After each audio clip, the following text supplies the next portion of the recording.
بسم الله الرحمن الرحيم الحمد لله رب العالمين وصلى الله وسلم وبارك على سيدنا ونبينا وحبيبنا محمد وعلى آله وصحبه أجمعين زاري بزيچ አጠር ባለችው ቪዲዮ የመጣሁት ለተወደዳችሁ ለተከበራችሁ ሙስሊም ወንድምና እህቶች በቲክቶክም ሆነ በዩቲዩብ ላይ ለምትገኙ አጠር ያለችን መረጃ ላቀብላችሁ ፈልጌ ነው።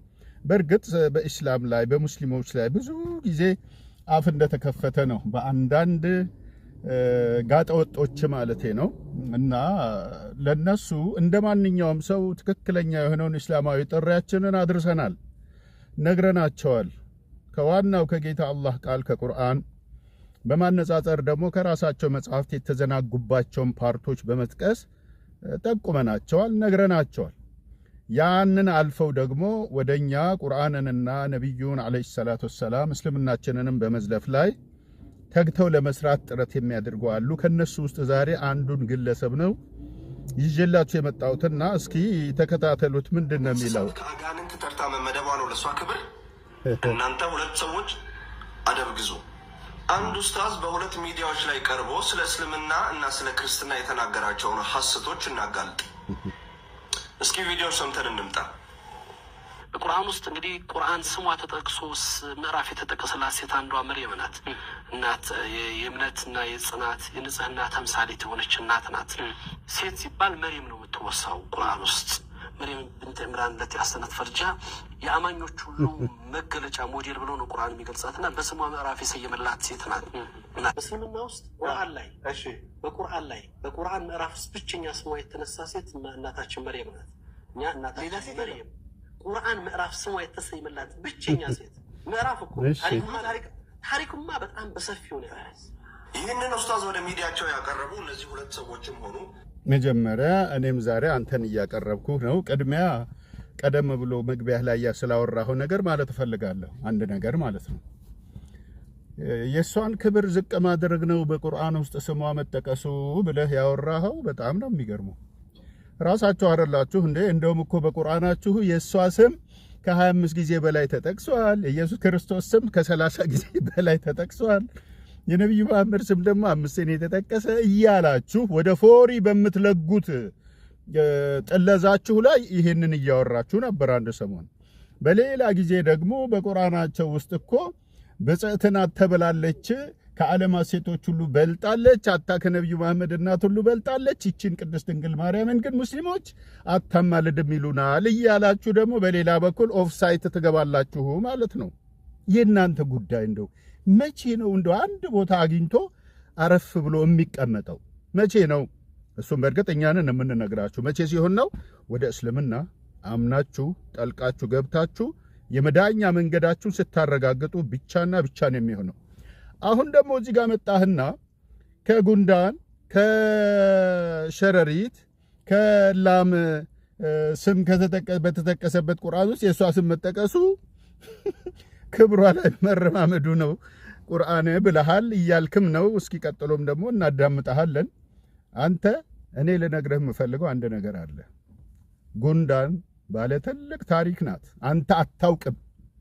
አዋቂ የሆነው ፈጣሪ አምላካችን ግን በነብዩ ሰለሞን ዘመን እናንተ ጉንዳኖች የጉንዳን ሰራዊት ሆይ ወደየቤቶቻችሁ ወደየመኖሪያችሁ ግቡ፣ ሱለይማን ከነሰራዊቱ መጥቷልና እንዳይሰባብራችሁ ነው ያለችው። እንዳይጨፈላልቃችሁ ለምን አላለችም? እዚህ ውስጥም ሳይንሳዊ የሆነ መረጃን እናገኛለን። የጉንዳን አካሏ ከላይ መስታወታማ በሆነ አይነት ከቨር የተሸፈነ ነው አካሏ ማለት ነው። ያ ነገር ሲረገጥ ይሰበራል እንጂ አይጨፈልቅም። ስለዚህ እንዳይሰባብሯችሁ አለች። ጉንዳኗ ካንተ ትበልጣለች ማለት ነው። እንዳይጨፈላልቃችሁ አላለችም፣ እንዳይሰባብሯችሁ ያለችው ንግግር ለነብዩ መሐመድ አለይሂ ሰላቱ ወሰላም የነብዩ ሱለይማንን ታሪክ የሱን ደግሞ የተሰጠውን ተአምራት አላህ ሲተርክላቸው በዚህ አይነት መልኩ እናያለን። ስለዚህ እቺ ጉንዳን ባለ ታሪክ ናትና ሱረቱ ነምል ተብሎ በቁርአን ምዕራፍ ላይ በስሟ ተጠቅሷል። አንድ ሁለተኛ አንከቡት ሱረቱል አንከቡት በሸረሪት ምዕራፍ ላይ ደግሞ ያለው ሸረሪት ባለ ትልቅ ጥበበኛ ስራ ተደርጋለች። እንደው ጥሩ ጥበብ አላህ ሰጥቷታል።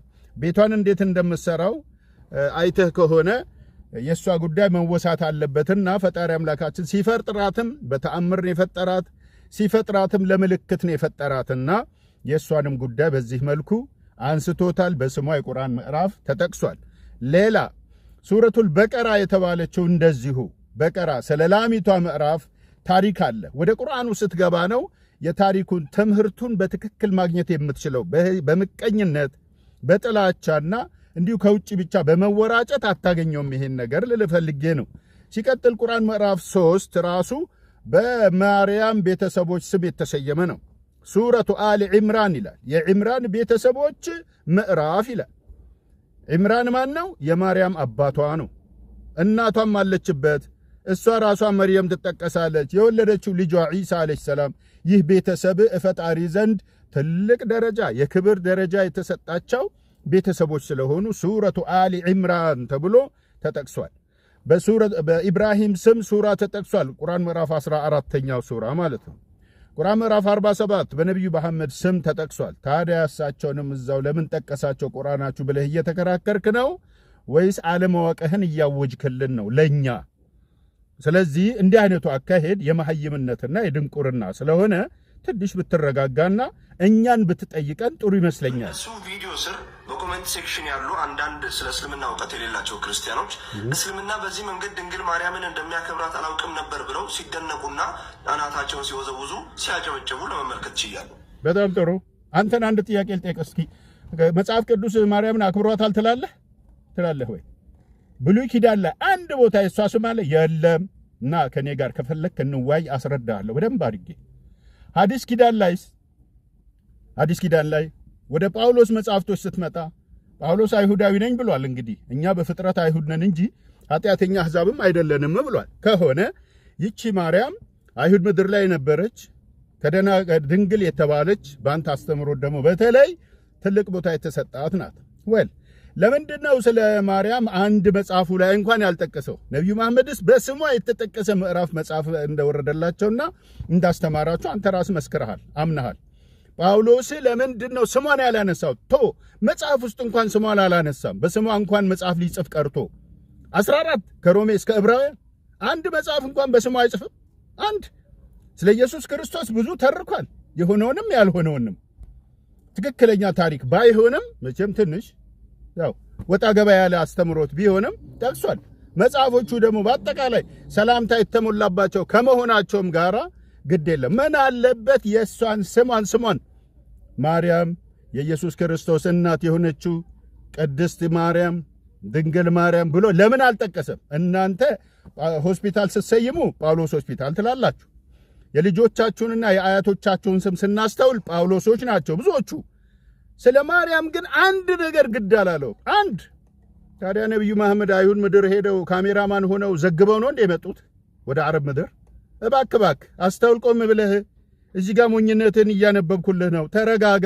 እነኚህ ሁለት ሰዎች ልትረጋጉ ይገባችኋል። ምን ልትሉ ይገባችኋል ትላለህ? እውነታቸውን የተናገሩ ትክክል ነው። በእስልምና እንዲህ አይነት አስተምሮ መኖሩን አያውቁም ነበረ፣ አወቁ። አንተም እወቅ ና። እነሱን ከመገደብህ ይልቅ አንተ ራስህን አትገድብ፣ ና እወቅ፣ ተማር። ማርያም በእስልምና ማናት? ሰላም በሷ ላይ ይሁንና። ደሞስ ማነው ክርስቲያን ያረጋት እሷን? እስኪ ንገረኝ። ማርያም ክርስቲያን ናት የሚል አንድ አስተምሮ አምጣ መጽሐፍ ውስጥ። ኢየሱስ ክርስቶስ ክርስቲያን ነው የሚል አንድ መጽሐፍ አምጣልኝ። አንድ ጥቅስ ተው መጽሐፍ አምጣልኝ እስኪ። ክርስቲያን ነበር የሚል ሃይማኖታችሁ ክርስትና ነው፣ ከክርስትና ሌላን ሃይማኖት እንዳትከተሉ ያለበትን ደግሞ አንድ ጥቅስ አምጣልኝ። ኢየሱስ ክርስቶስ ማለት ነው። ክርስትና የሚለው ከየት ነው የመጣው? ራሳችሁ ናችሁ የሰየማችሁት እኮ። ክርስቶች ደግሞ ከክርስቶስ በፊት ነበሩ ብዙዎች። እነ ሎርድ ክርስቲያን በዚህ ተሰይመዋል። ሌሎችም ክርስቶች ነበሩ፣ ሌሎችም ክርስቶሶች ነበሩ ብዙዎች። ደግሞ ክርስቶስ ማለት የቅብዓት መጠሪያ ስም እንጂ የራሱ ስም አይደለም። ስሙን ኢየሱስ ይዋለሽ፣ እሱም ታላቅ ይሆናል፣ ጌታ አምላክም የአባቱን የዳዊትን ዙፋን ይሰጠዋል፣ በያዕቆብ ቤትም ላይ ለዘላለም ይነግሣል የተባለው በሉቃስ ወንጌል ምዕራፍ 1 ከቁጥር 26 እስከ 32 ባለው ላይ ስሙን ኢየሱስ ይዋለሽ ነው። አማኑኤል ትለዋለች የሚለውም የትንቢተ ኢሳይያስ 9:6 የትንቢተ ኢሳይያስ 7:14 ያ በሙሉ ለኢየሱስ ክርስቶስ ትንቢቱ አይሰራም። የሱ አይደለም፣ የሌላ ሰው ነው። ጠጋ በል ወደኛ፣ ገለጥ አድርገን ነቅሰን እናስተምርሃለን በደንብ አድርገን። የፈሪዱላ ባሻጋሪ ሚሳኤል አትወርወር ዝም ብለህ ማለት ነው። የሌለ ነገር አታውራ። ትክክለኛ ንግግር እየተነጋገሩ ነው። በምን መንገድ ነው እስልምና ድንግል ማርያምን ያከበራት? ያከብራታል። ድንግል ማርያም በቁርአን ውስጥ ከከብቶችና ከእንስሳት ከአጋንንት ተርታ መመደቧ ነው ለእሷ ክብር። እንግዲህ ኡስታዙ ቁርአን እንዴት ድንግል ማርያምን እንዳከበራት ሲናገር ለብቻዋ እሷ ብቻ ከሴቶች ተለይታ በስሟ ምዕራፍ የተሰየመላት ነች ብሎ በየቀረበበት ሚዲያው ሲናገር ሰምቻለሁ። ቁርአን እኮ በውስጡ የላም ምዕራፍ፣ የከብት ምዕራፍ፣ የጉንዳን ምዕራፍ፣ የንብ፣ የሸረሪት፣ የአጋንንት፣ የመናፍቃን፣ የመጎዳዳት፣ የመሰላል፣ የማጨፍገግ፣ የመቀደድ፣ የመሰንጠቅ ወዘተረፈ የተሰኙ ምዕራፎችን የያዘ ቅራቅንቦ መጽሐፍ ነው። እሺ እንግዲህ ቁርአን በመጀመሪያ ደረጃ ያንተን በእስልምና ስለመወለድህም የተናገረ መጽሐፍ ነው። ይህን ቅራቅንቦ ልትለው አይገባም። መጽሐፍ ቅዱስ ያልነገረን የራስን ታሪክ የነገረህ ቁርአን ነው። በምዕራፍ 30 ቁጥር 30 ላይ ምን ብሎ ፊጥረተላሂ አለቲ ፈጠረ الناس عليها لا تبديل لخلق الله ذلك الدين القيم ولكن اكثر الناس لا يعلمون ብሎ አንተ አታውቀውም። በርግጥ ይቺ ኢስላም የፈጣሪ ፍጥረት ናት። እስልምናው ራሷ መንገዷ እሱ የደነባት እሱ የፈጠራት መንገድ ናት ይላል። التي فطر الناس عليها እሷም ሰዎችን አላህ የፈጠረባት። አንተ ሰው አይደለ? ሰው ነህ አይደለ? ወደድክም ጠላህ ሰው እስከው ድረስ በእስልምና ነው የተፈጠርክ። ይህን የነገረህ ደግሞ አንተ ቅራቅንቦ ያልከው ቁርአን ነው። ከፈለክም ደግሞ ያንተን ቅራቅንቦነት ደግሞ ጣዖት አምላኪነት ደግሞ ይነግርሃል። የሚገርመው ደግሞ እዚህ ላይ እኮ ነው ኢነሁ መን ይሽሪክ ቢላህ ፈቀድ ሐረመ አላሁ ዐለይሂ الجنة ومأواه النار وما للظالمين من أنصار። ማርያምን ታማልዳለች እያልክ እየሄድክ ወክ ስትልላት የፈረንጆችን ስዕል ሰብስበህ እሷ ናት እያልክ እየሄድክ ለወረቀቷ ስትወድቅላት ይሄ ማጋራት ይሄ ጣዖታዊነት ነው ይልሃል ቁርአን። ጉድህን ከጀርባ እየነገረህ ነው፣ ከፊት ለፊትህም እያስተማረህ ነው።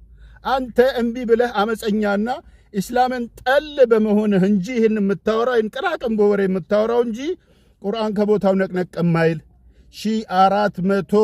1447 ዓመታትን ያስቆጠረ ሳይቀየር ሳይደለስ ሳይበረስ ሳይከለስ። ሂድ እስኪና ወደ መጽሐፍ ቅዱስህ። አንተ ኦርቶዶክስ ነህ አይደል? 81 አሐዱ መጽሐፍ ማን የጻፈልህ? ማን የተረጎመልህ? እስከ አምጣልኝ 15 የቀኖና የብሉይ ኪዳን መጽሐፍቶችን ማን የጨመረልህ ላንተ? ሌሎችንም ነዲድስቅልያን ጨምሮ እስከ 89 ድረስ የሚደርሱ መጽሐፍትን ከየት ነው ያመጣኸው? ይሄንን ቅራቅንቦ እኛ አላልንም። ብዙዎች የኔ መጽሐፍ ነው ስለሚሉ የነሱን ስሜት መጉዳት አንፈልግም። አሁንም ቢሆን እኔ እንደሱ ማለት አልፈልግም። ውስጡ ላይ ግን ገብቼ አስጎበኛለሁ፣ አስተምራለሁ። ልትመራበት የማትችልበት መጽሐፍ መሆኑን ግልጹን እነግርሃለሁ ማለት ነው። የሸረሪት ምዕራፍ፣ የመሰንጠቅ፣ የመተርተር፣ የመቀደድ አልክ። እኔ ነኝ እንደ መጽሐፍ አስቴር ብዬ ጻፍኩት ቁርአን?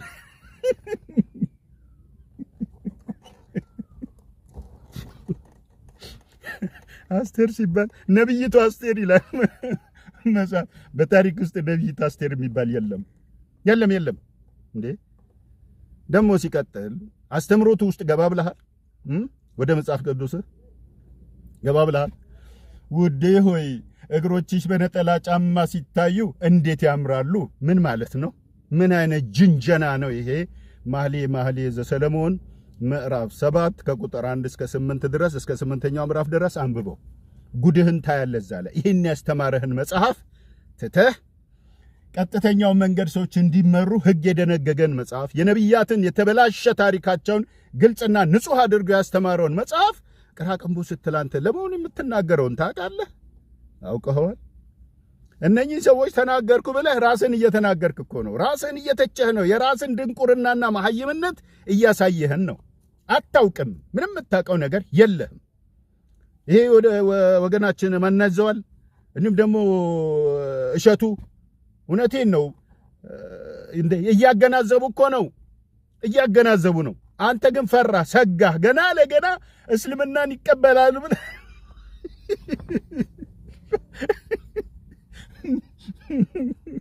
ተንበርብረ ነው የምታወራው። መብታቸው ነው ደግሞ የፈለጉትን አስተያየት መስጠት፣ የፈለጉትን ደግሞ ሞዴሬተር ሆነው ኢንተርቪው ማድረግ መብታቸው ነው። እስልምናን መቀበልም መብታቸው ነው።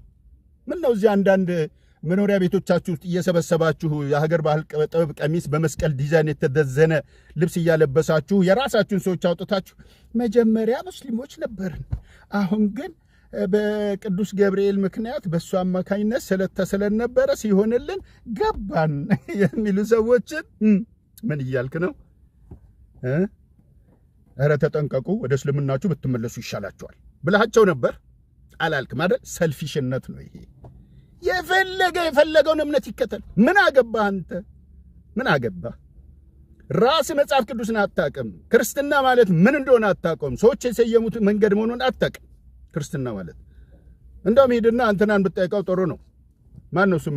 ዲያቆን ማን ነበር? ለእኛ ክርስቲያን ብለው ያወጡልን ጠላቶቻችን ናቸው፣ ክርስቲያኖች አይደለንም ብሏል። ምህረተአብ እውነቴ ነው። ቪዲዮ አለኝ፣ ከፈለግ አመጣልሃለሁ። ከቻልክ አንተ ወገን፣ አንተ ማለቴ ነው። አሁን እዚህ ጋር ቪዲዮህን ያየ ነው።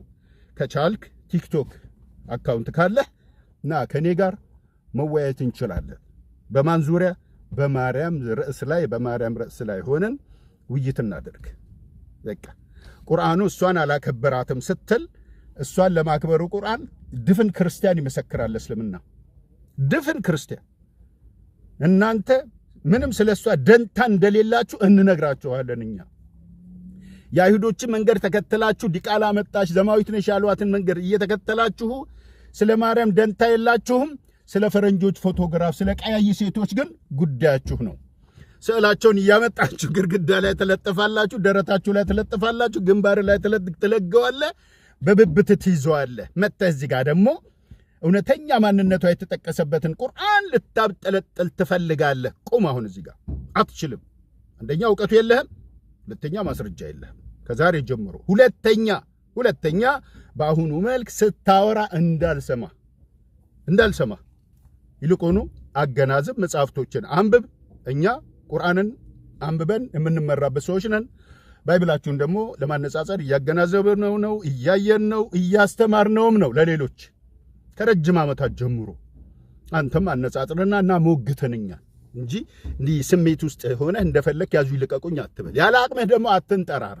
ያለ አቅምህ እንዳትንጠራራ። አንዲት እህቴ ስትናገር የሰማሁት ተረት አለ። ጥንቸል እንዳንበሳ አገሳለሁ ብላ ፈንድታ ሞተች ስትል ሰምቻለሁ። አንተም አሁን እንደዛው እየሆንክ ነው። ፕሊዝ ጥንቃቄ አድርግ ልልህ እፈልጋለሁ።